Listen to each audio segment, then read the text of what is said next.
Good morning, everyone. Welcome to another episode of the Blended Sense Walk and Talk. I'm your host, President and co-founder, Albert Baez. Today we are in the middle of UT campus, y'all. So exciting. I didn't go to a big school, so I am pumped to be here. And my guest actually went here and got to do some special things after college, and I cannot wait to introduce him. He is a real estate professional with Moreland Properties here in Austin, Texas, absolutely crushing the game. And today's guest, y'all, give a huge welcome to Mr. MJ McFarland. Albert, appreciate it, man. Appreciate it. Yeah. I'm so excited that you're here, bro. Yeah. Appreciate you being here. Me too. Back on campus. Beautiful. A lot of memories, man. So I can imagine. Glad we were able to make this happen. Imagine, absolutely, man. I'm excited to walk and talk with you this morning. Let's start with a little bit about your background, right? So you were here at UT, and I think by now people are realizing that you played some football here at UT. Yeah. So talk to us a little bit about that journey, because that's very different than real estate. Right. So my dad was military. Okay. I went to high school in El Paso, Texas, and before I was in El Paso, Texas, I was in Germany. And I didn't play football. Okay. I was all basketball, all soccer. When I got to Texas and I saw, how popular football was, they got away with everything. The teachers loved them. the girls loved them. And I was like, I need to play that sport. So I started playing football my sophomore year. In college? In high school. In high school, okay. Yeah. Wow, I was about to say. Yeah. And then, did well, ended up, getting a scholarship to play here. Yeah. Football, 4 years. So I graduated high school early to get here. Nice. To gain some weight, put some muscle on. Yeah. Just get after it. And you play tight end, right? Yeah. So you got to be big, agile, versatile, and got good hands as well. Tight ends don't get enough credit. They do a lot of work. So cool. Yeah. And then after college, obviously got to the pro, which is freaking awesome. Yeah. Injury stopped me from making it to that level. That was always the dream for me in baseball. And things happen, but for someone like you who made it to the pros and then are no longer in the pros, what's that transition been in life? I mean, you're a pretty young man, right? So how was that transition for you? Yep. So honestly, full transparency, it was pretty tough. Just going from one thing that I love to do, that I dedicated my whole life to, and then for one day for it to, be gone. Yeah. I was very in a low place, but like with anything, you gotta take action. You gotta pull yourself out of the challenges of life. Yeah. So I just took the same mentality I did from sports and applied it to my real estate career, and didn't look back. I love that you said, you gotta take action. For me, personally, I had a similar experience, and when I got injured, I was in a really dark spot. Went back home in New York City, was bartending for like 8-9 months, and it was just total blackout. Nobody knew where I was. Disregard from my whole family. I felt like a victim of the world. Right. And really, it wasn't until I picked myself up, I had a kind of heart-to-heart moment with one of my best friends, like a Coach Carter. Yep. Yeah. Great movie, by the way. Oh, so good, so good. And he kind of, slapped me up and was like, hey, the people that love you are still here. They're still here to support you. We got to figure out what's next. And I took action, got into technology sales, and that's what's gotten me this far in my life. So talk to us a little bit about what that transition was for you. What was the action steps that you took that got you into real estate? Yeah, so the transition period was, very similar to yours, very dark, lost and lonely. But I had enough respect for myself and my loved ones to pull myself out of that situation. Because it's not about us in that moment. It becomes about everybody else. Right. So, and I personally, I've been there before as far as adversity. And I was like, I'm not going to let this part of my life win and dominate me and propel me to of a life that's not successful. Like I was born, we're all born to win. We're all born to do great things. But at the end of the day, it's all about what you're willing to do and how far you're willing to go. And I was willing to do whatever it took to be, to have a successful career in real estate. So I did what I had to do, and it's as simple as that. I met with people. I met with, very smart people that had successful careers in real estate. I asked a million questions. Yep. I was willing to put the work in. Whatever they asked me to do, I was willing to do it. Yep. Hey, sweep the floors, wipe the windows, Yeah, whatever it took. Yeah. Because, I wasn't taking no for an answer.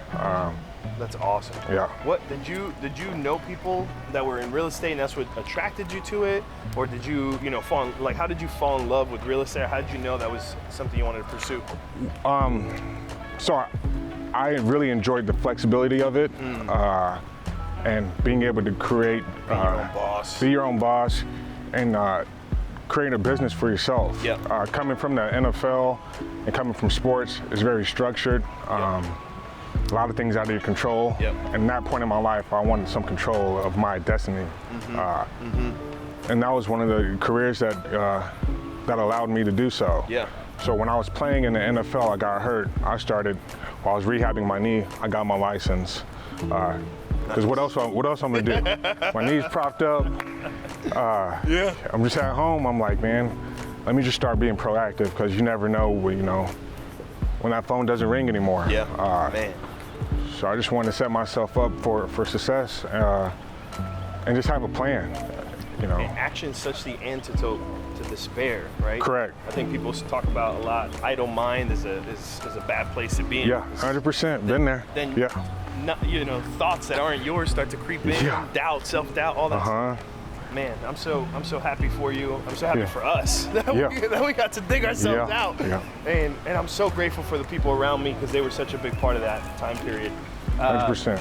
Let's talk about the actual tactical transition because I felt like a lot of the things that I learned in baseball transferred over in business. Yep. So 100%. it is crazy. Yep. I got a little bit of goosebumps thinking about it. But talk to us about what translated. What things did you do on the football field every day that actually translated to your success in real estate? For one, showing up, being accountable, man, and then keeping my word. If I told someone I was going to be there at 7 o'clock, 7 a.m., I was there at 6:50. Yeah. And I think that's the first thing to anything is showing up and bring your best effort. Everything else can be learned, taught, but you can't teach those things. And your attitude, So, and those were things I learned from sports. Yes, speed, talent, your physical attributes are great, but I've seen a lot of guys not paying out because of not having the accountability, the work ethic, and the effort to go to the next step. So, and I always had that, and I just told myself, this is what I'm good at, and I'm just going to apply it to whatever I do. So. The intangibles, y'all. The rest can be taught, but you got to show up. That's the first step. You got to have a positive attitude if you're going to succeed in sports or in business. Man, I love that. Where did you grow up? So my dad was military. Yeah, Germany. Yeah. So you. So I was in Germany. I was born in New York. No way. Yeah. Let's go. Yeah. Born. Remember the hospital? Yeah. Was it Bellevue? No, it was Columbia Presbyterian? No, it was up north. Up north. It's all good. That's a long time ago. Was it Walter Reed? I was about to say, were we born in the same hospital, bro? No, I was born all the way upstate, Watertown. Okay. Gotcha. Yeah. Military. Makes sense. Yep. That's so I was born in New York, lived in Virginia, lived in Georgia, lived in Germany, and El Paso, Texas. So every 3 years I moved. Taught me a lot. I'll make a lot of friends in school. And by the time I got gelled in and had a good thing going, it was time to go. Yeah. So that was tough, but it made me very relatable, social. Relatable. I'm sure that translated in real estate. It's a people business. Yeah. Right? Yeah, there's nothing worse being the new kid. Oh, man. Yeah, but sports helped a lot, kind of have built-in friends playing sports. Yeah. So. And a platform to at least start the process of integration. Right. Yeah. Yep. That's super cool, man. Yep. What would you say to anybody trying to get into real estate? I mean, you've been in it how many years now? 4 years. Yep. Really starting to hit your stride. Yep. Do you feel like you're in your prime right now? Real estate, you're still getting there? That's a good question. Ooh. I feel like. Let's go. We got good questions over here. I mean, I feel like I'm always gonna have some work to do. It's been good. It's been great past 4 years, but like there's always more to learn. Yeah. And I think that's one of the great things about real estate is that I don't think you can ever master it, because it's like each deal, each new contract is always something new you can learn. Yeah. And that's what really attracts me about the industry. Yeah. Yep. I can imagine in the psychology too of every person you're dealing with, a family, a single, problem solving. Yeah. You know what I mean? Like to get a deal from contract to close, it's pretty difficult. Yeah. Yeah. You got to learn personalities. You got to, be able to think on your feet. Manage your emotions and all that stuff. All that stuff matters.